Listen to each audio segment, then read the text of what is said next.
Nobody stays together for 30 years because of love. Love is the reason they started. Something completely different is the reason they stayed. And once you understand what that is, it changes how you see every relationship around you. You can spot these couples immediately. They don't perform their relationship. They aren't trying to impress each other. Sometimes they sit at restaurants without talking much at all. One reaches for the other's coffee automatically. One knows the exact story the other is about to tell before it even starts. One hears a door close and immediately knows the mood behind it.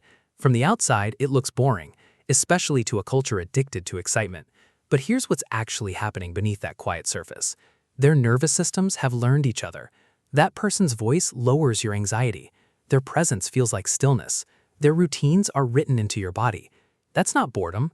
That's something most people spend their entire life searching for and never find.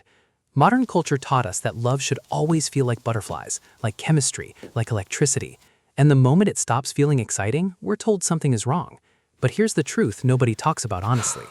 Anthropologist Helen Fisher spent decades studying romantic love and found that the intense emotional high people associate with falling in love was never biologically designed to last forever.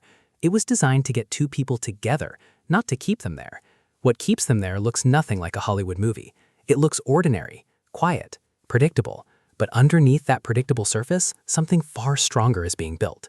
Feelings change, life changes, people change.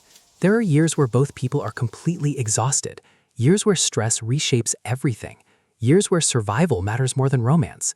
Illness enters the house, money gets tight, parents die, children leave, bodies age. And through all of that, some couples remain beside each other.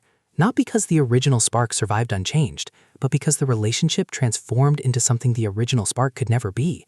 Steadier, calmer, stronger. Psychologists call it emotional safety, and it has quietly become one of the rarest experiences in modern life. When two people survive enough difficulty together, something shifts psychologically. The relationship stops feeling optional. It starts feeling foundational.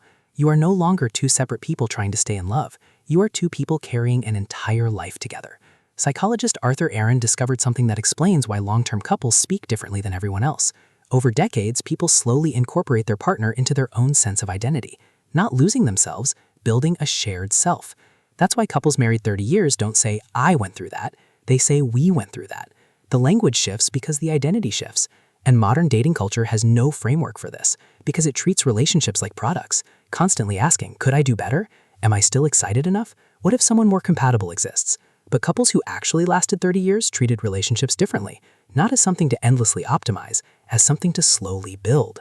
Here's what nobody tells you about long marriages. The most valuable thing isn't the romance, it's being completely known, not performed for, not carefully managed, known. The frightened version of you, the exhausted version, the grieving version, the version you would never show anyone else. And they stayed through all of it. That kind of continuity becomes priceless with age because it cannot be rebuilt quickly. 30 years of attention cannot be replaced. No new relationship can fast forward that kind of knowing. The Harvard study of adult development, one of the longest studies ever conducted on human happiness, found that strong long-term relationships were among the greatest predictors of well-being in later life. Not money, not status, not career success, relationships. So if you're still together after 30 years, it isn't because love alone held you there. It's because love transformed into something less performative, less dramatic, less focused on impressing each other, and more focused on protecting each other. In a world where almost everything feels replaceable, that kind of connection has become one of the rarest things left. Not settling, not habit, not resignation. A psychological home, built over decades, held together not by excitement, but by trust, history, and the quiet knowledge that somebody kept choosing you, even after seeing every version of you. That's not a lesser love, that's the highest form of it. How long have you been with your partner? And what's one small thing about them that still feels like home? Drop it below. I'll read every single one.